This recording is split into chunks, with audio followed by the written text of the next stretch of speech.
All right, we are at the halfway point of this wall of picks, Cal, which is where we're going to find our searchable question for today. There it is, searchable.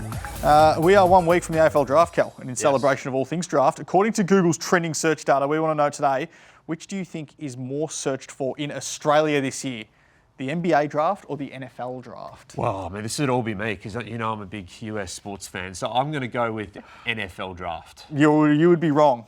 I'd be wrong. NBA draft. Well, that's a first. There's more basketball fans in Australia than NFL fans, as it turns out. All right, let's move on. Willem Dersma, the number 1 pick in waiting, Cal. He's off to West Coast, isn't he? Would be staggering if it went a different way now. So, yeah, Harley Reid looks like he's got a partner.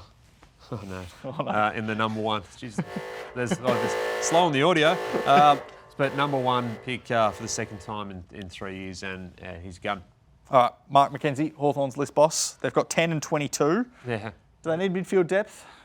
The Hawks are in the sitting, waiting, wishing part of the draft, aren't they? Does any top target get through? I think it's still live, this pick, in terms of a trade. Maybe a pushback, if there's options there. Could a club nab it off them? And if someone's there and they see there's 3 or 4 options, could they push back 3, 4, 5 spots?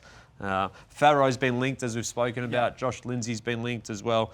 I feel like those guys as kickers are very much the Hawthorn types. Oscar Taylor, the speediest player in this year's draft class, Cal. He won the 20-metre sprint at the Combine, finished second in the agility test. He's got a lot of fans in that 10 to 15 region, doesn't he? Yeah, he does. The Dogs, I think, would be one of them in the mix. I think the Crows would be in the mix. I think the Giants would be in the mix. I think all those clubs, basically, in the sort of 12 onwards phase of the draft are looking at Oscar Taylor.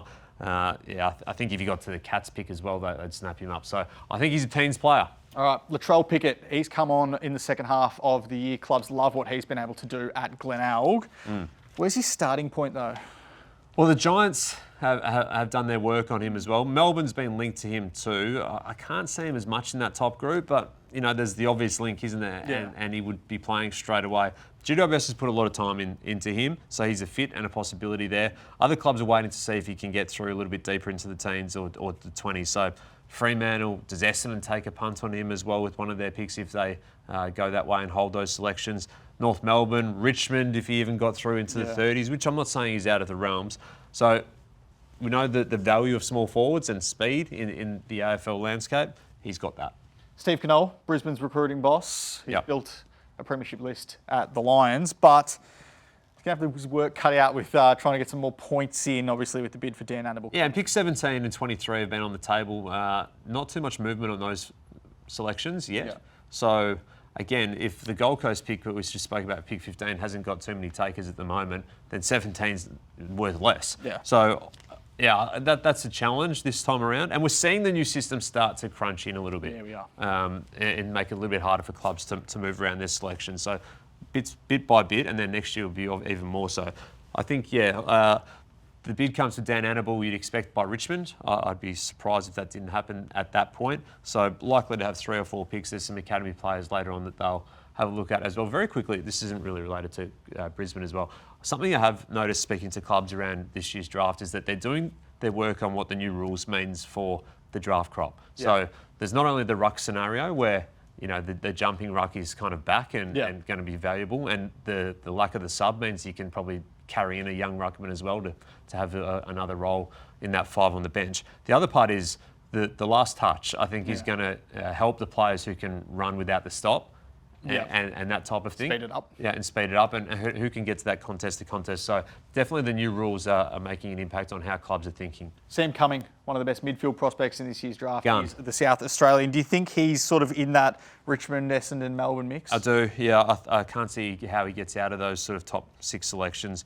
Richmond, Bombers, Demons, all in that pack. So midfielder forward with some toughness to him, a real sort of hard edge to how his game. He's got a lot of admirers. He certainly does, as does this man, Lockie Doverston, one of the best small forwards in the draft crop.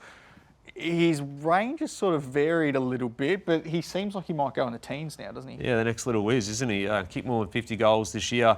At all levels across his game. He can tackle and harass as well. So let's see where Carlton's second pick ends up. I think that's a possibility if they do what I think they could do in terms of just hold and absorb. That might tell the story about his draft range. I like it. Dan Annable, we know he's headed to the Lions. The bid comes from the Tigers, you reckon? Yeah, I think if I was banking on it at the moment, I'd be doing that and putting that in the Phantom draft. But I don't see it being the Eagles. Could be the Bombers. I think you got to the Bombers, they'd have to make a bid, given their midfield desperation as well in that part of the draft. So, yeah, the Animal Lecter. Another player who we've probably gone under the radar, just how good he's been. Averaged 22 disposals at VFL level. Could have been playing at senior level, I think, for the Lions in the back half of their season if he was eligible. Sully Roby. Have you seen a draft story like his? Like, I know we've spoken about it a lot, but what he's been able to achieve, particularly in the back half of the season, has been Sully. incredible. Yeah, Sully when the wine runs out. Like that role model song? Yeah, no, it's Good. Yeah. Sully. All right. The Roby Rise has gone. Are we on are we on the clock? Are we? We're in a rush. The Roby Rise has gone on and on and on and on. And the question now is, where does it stop? So Richmond, obviously, it would be remarkable if he gets to 3 or 4. Yeah. That's just a crazy story. But a lot of clubs are doing their work on him again in recent times and this week. So been in strong consideration there. Essendon were quick to interview him mid-year, as were the D's. Look who's lined up with the picks. So I think he's right in that group. And he's attending draft night. Yeah, a remarkable story. Chris Keane, one of the busiest list managers during the trade period at Sydney. But in terms of the draft, it's all about their academy prospects and where the bids fall. Max King, Harry Kyle, Lockie Carmichael and Noah Chamberlain. Really. And going to be busy in the draft. So the challenge for them is how do they navigate these if they all fall in a similar, well, at least 3 of them fall in a similar spot. So picks 31, 32, 42, 63. I think they'd also like to hit the draft too, see what they can get from an open draft point of view. Bids from Carmichael and Kyle could come within that top 20. Then there's Max King, who is probably more of a float. I've struggled to find who calls the name for King. I think that probably happens 20 to 35 range at this point. Chamberlain, I think, fits in as a rookie option for them, given the lack of picks sort of in the draft this year. If you had to guess right now, which bid gets placed first on the Swans Academy guys? I'd be guessing. I think it's one of, I mean, Kyle has a fair bit. Carmichael, I'd probably lean towards at the moment. Okay. Hamish Ogilvy at the Adelaide Crows. They've got 16. They've been trying to work their way up a little bit. What do you see them doing on draft night? They have, but I don't think they're going to be using a future one to do it, and that's not the market this year. So there's still a lot of good players who are going to be in the range at 16. If they go tall, is Mitch Marsh going to be there? Yep. Is there a chance of a slider that gets through? So a few being considered in that range, but I think they only move up if the deal is right. All right. Well, one man that can run all day is Cam Nan.